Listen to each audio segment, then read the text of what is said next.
सभी का हमारे YouTube चैनल पर स्वागत है। तो हम बात करने वाले हैं सीटेट को लेकर, जो कि आपका सीटेट का एग्ज़ाम आवेदन आपके चल रहे हैं, ऑनलाइन आवेदन। और जो आपका एग्ज़ाम डेट है वो भी क्लियर हो गई है। 7 जुलाई को आपका एग्ज़ाम रहेगा। सीटेट का जो एग्ज़ाम है 2024 सीटेट, उसका जो एग्ज़ाम है वो 7 जुलाई को रहेगा। तो आपके पास मिनिमम 3 महीने हैं अभी, अप्रैल मई जून जुलाई, तो 3 महीने तो हम मान के चलेंगे ही।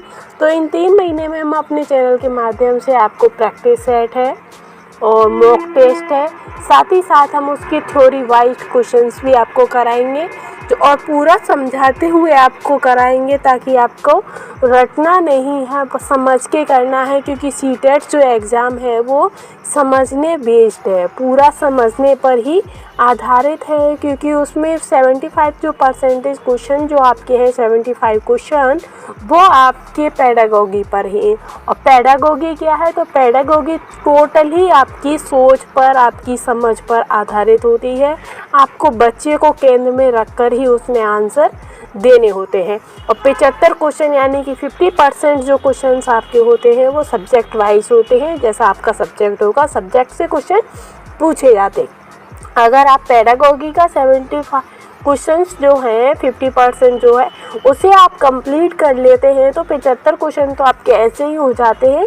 और सब्जेक्ट वाइज जो आपका आता है, अगर उसमें आप 75 में से 40 भी ले आते हैं तो भी आपका 120 प्लस का स्कोर चला जाएगा। तो हम आपका बिल्कुल, हमारा यही टारगेट है कि आप सभी को 120 प्लस का स्कोर लेकर चलना है। तो आज हम आपको कराने वाले हैं बाल विकास, तो जिसमें हम बच्चे को प्राथमिक विद्यालय का बालक, तो हम इसमें थोड़ी सी आपको थ्योरी कराएंगे। थ्योरी कराने के बाद समझाएंगे और फिर आपको उसके जिससे संबंधित, इस चैप्टर से संबंधित जो भी मोस्ट इम्पोर्टेंट 1 लाइनर क्वेश्चन होंगे सॉरी गाइस, वो आपको कराएंगे। तो चलिए हम अपने टॉपिक पर चलते हैं, जिसमें हमारा टॉपिक है बाल विकास, यानी कि प्राथमिक विद्यालय का बालक। बाल विकास मनुष्य के जन्म से लेकर किशोरावस्था के अंत तक होने वाले जैविक और मनोवैज्ञानिक परिवर्तनों को कहते हैं। यानी कि बाल विकास क्या है? तो बाल विकास आपका जब बच्चा जन्म लेता है या जन्म से पहले का जो भी है, और जन्म से लेकर किशोरावस्था के एंड तक जो भी अवस्थाएं होती हैं, उसमें बच्चा जो सीखता है, जो भी उसका विकास होता है, वो सभी आपका बाल विकास में आता है। ठीक है, आगे हम बढ़ते हैं। आगे है, जब वे धीरे धीरे निर्भरता से और अधिक स्वायत्तता की ओर बढ़ते हैं।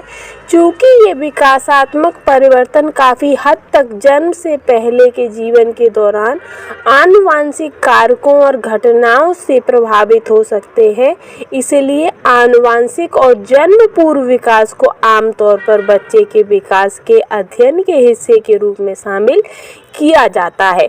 यानी कि जो बच्चा है और बच्चों के जो आनुवांशिक कारक होते हैं, यानी कि क्वेश्चन आपका एग्जामिनर पूछ लेता है कि बच्चे का जो विकास होता है वो किस तरीके से होता है।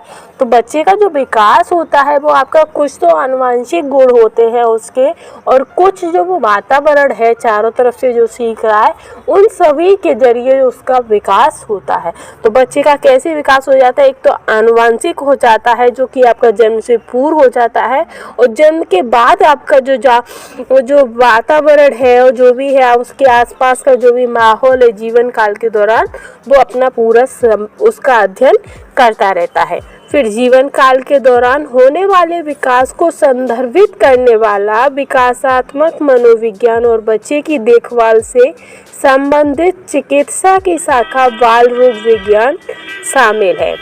विकासात्मक परिवर्तन होना बच्चे में परिपक्वता के नाम से जानी जाने वाली आनुवांशिक रूप से नियंत्रित प्रक्रियाओं के परिणाम स्वरूप या पर्यावरणीय कारकों और शिक्षण के परिणाम स्वरूप हो सकता है।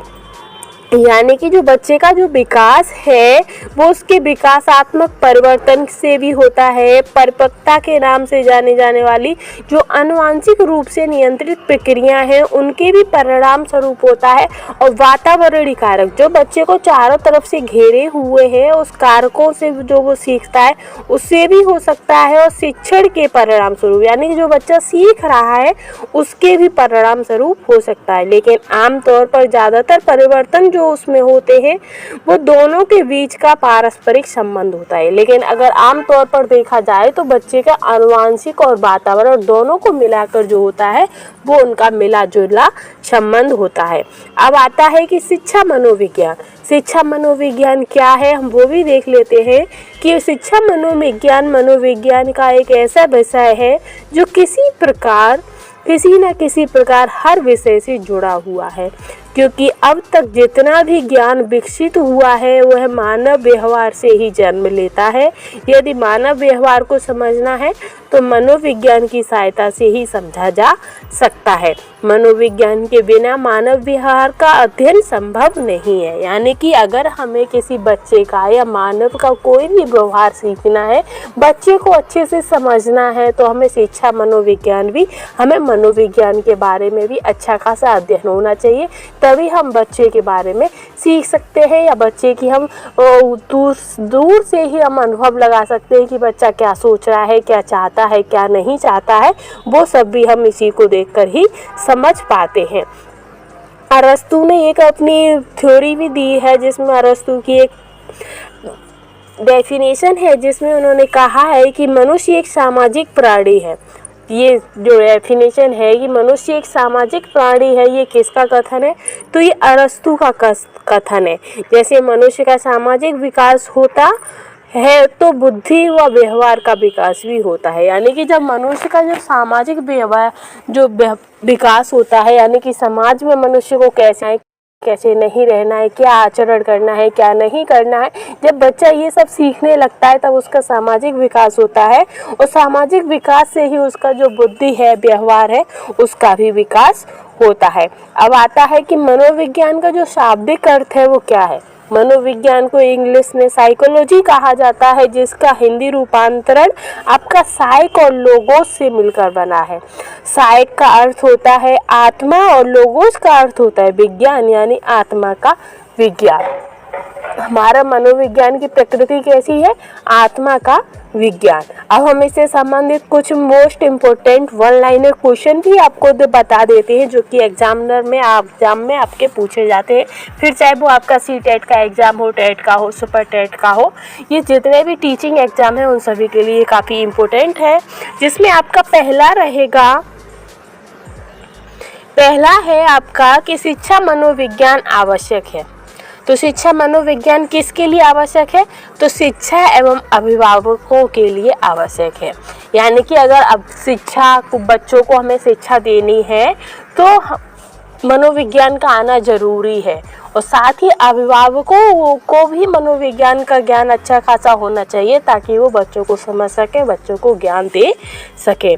आगे है आपका कि शिक्षा मनोविज्ञान का मुख्य संबंध किसने सीखने से है, यह कथन किसका है? यानी कि ये कथन किसने कहा है कि जो शिक्षा मनोविज्ञान का जो मुख्य संबंध है वो सीखने से है। किससे है?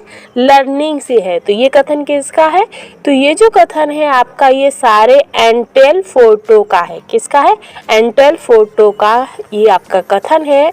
नेक्स्ट है कि मनोविज्ञान की आधारशिला किस पुस्तक में रखी गई है? तो जो मनोविज्ञान की जो आधारशिला है वो आपकी मनोविज्ञान के सिद्धांतों में रखी गई है। आगे आपका चौथावा क्वेश्चन इसमें आता है कि अमेरिका में प्रकाशित प्रिंसिपल ऑफ साइकोलॉजी के लेखक कौन है?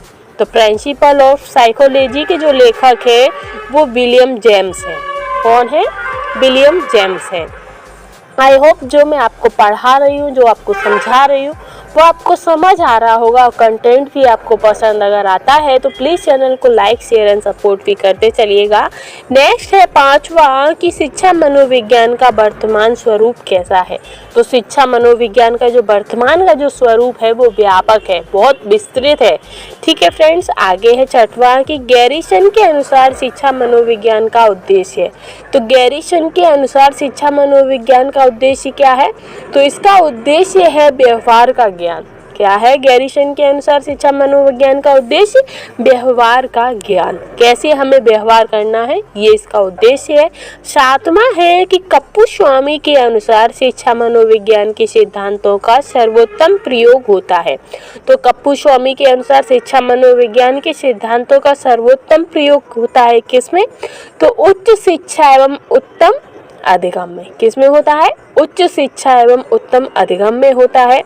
8वां है आपका कि शिक्षा मनोविज्ञान का प्रमुख उद्देश्य कालसैनिक के अनुसार क्या है। तो शिक्षा मनोविज्ञान का जो प्रमुख उद्देश्य है वो कालसैनिक के अनुसार क्या है? तो शिक्षा की समस्याओं का समाधान करना। क्या है इसका उद्देश्य? शिक्षा की समस्याओं का समाधान करना। आगे है कि कैली के अनुसार शिक्षा मनोविज्ञान के उद्देश्य हैं। तो कैली के अनुसार जो शिक्षा मनोविज्ञान के जो उद्देश्य हैं वो 9 है। आगे है कि स्किनर के अनुसार शिक्षा मनोविज्ञान के सामान्य उद्देश्य है। तो स्किनर के अनुसार शिक्षा मनोविज्ञान के सामान्य उद्देश्य आपका क्या है? तो बालक का विकास करना या बाल विकास। ठीक है, आगे है 11वां कि स्किनर के अनुसार शिक्षा मनोविज्ञान के विशिष्ट उद्देश्य है। तो स्किनर के अनुसार शिक्षा मनोविज्ञान के विशिष्ट उद्देश्य क्या है? तो बालकों के वांछनीय व्यवहार के अनुरूप शिक्षा के स्तर एवं उद्देश्यों को निश्चित करने में सहायता करना। ठीक है, आगे हम चलेंगे 12वां है आपका कि शिक्षा मनोविज्ञान के क्षेत्र में वह सभी ज्ञान और विधियां सम्मिलित हैं जो सीखने की प्रक्रिया से अधिक अच्छी प्रकार समझने में सहायक है। तो यह कथन किसका है? तो ये कथन आपका लीका का है। किसका है? लीका। आगे हम चलेंगे कि गेट्स के अनुसार शिक्षा मनोविज्ञान की सीमा है। तो गेट्स के अनुसार शिक्षा मनोविज्ञान की सीमा क्या है? तो इसकी सीमा है अस्थिर एवं परिवर्तनशील है। मनोविज्ञान कैसा है? अस्थिर है और परिवर्तनशील है, इसमें हमेशा परिवर्तन होता रहता है। आगे है आपका 14वां क्वेश्चन कि अवस्था विशेष के आधार पर ही हमें किसी को बालक, युवा या वृद्ध कहना चाहिए। तो ये कथन किसका है? तो ये कथन आपका फ्रोवेल का है कि अवस्था विशेष के आधार पर ही हमें किसी को बालक, युवा या वृद्ध कहना चाहिए। आगे है 15वां कि हार्वर्ड के अनुसार शिक्षा सिद्धांतों का आधार होना चाहिए। तो हार्वर्ड के अनुसार शिक्षा सिद्धांतों का आधार क्या होना चाहिए? तो मनोवैज्ञानिक होना चाहिए। ठीक है, आगे है 16वां कि मॉन्टेसरी के अनुसार एक अध्यापक द्वारा उस स्थिति में ही शिक्षण कार्य प्रभावी ढंग से किया जा सकता है जब उसे ज्ञान होगा। उसे ज्ञान किसका होगा? मनोविज्ञान के प्रयोगात्मक स्वरूप का। किसका ज्ञान होगा? मनोविज्ञान के प्रयोगात्मक स्वरूप का ज्ञान होगा, तभी जो है शिक्षण कार्य है वो प्रभावी ढंग से हो सकता है। आगे है कि वर्तमान समय में शिक्षा मनोविज्ञान की आवश्यकता है। तो वर्तमान समय में शिक्षा मनोविज्ञान की आवश्यकता क्या है?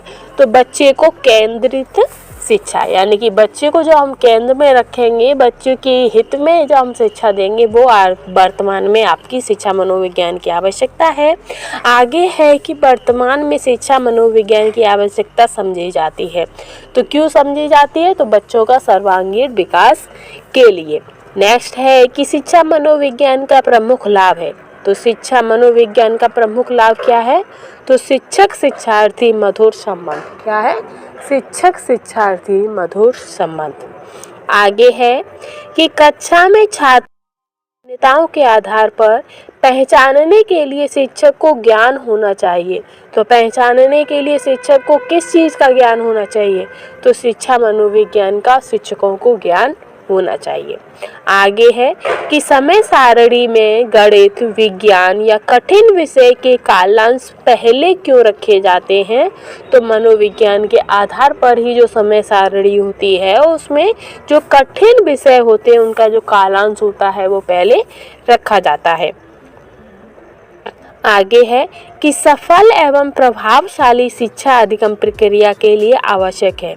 तो सफल एवं प्रभावशाली शिक्षा अधिगम प्रक्रिया के लिए क्या आवश्यक है?